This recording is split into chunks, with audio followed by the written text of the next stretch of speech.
Attach the horizontal frame brace tubes number 5 and 6 to the left and right support tubes number 3 and 4 using bolts number 27, washers number 22, and nuts number 28. And then attach the horizontal frame brace tubes number 5 and 6 to the angle bottom support tubes number 8 using bolts number 27, washers number 22, and nuts number 28 as shown in figure 4, 4A, and 4B.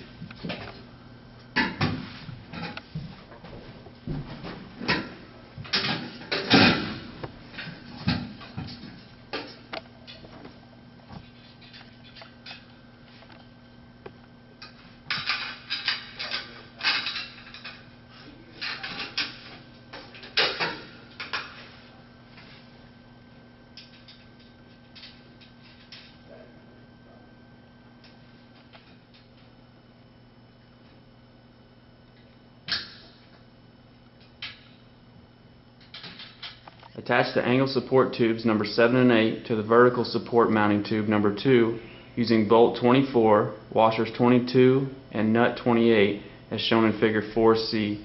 Repeat this step for the other side. Note, make sure the spring lock is face down.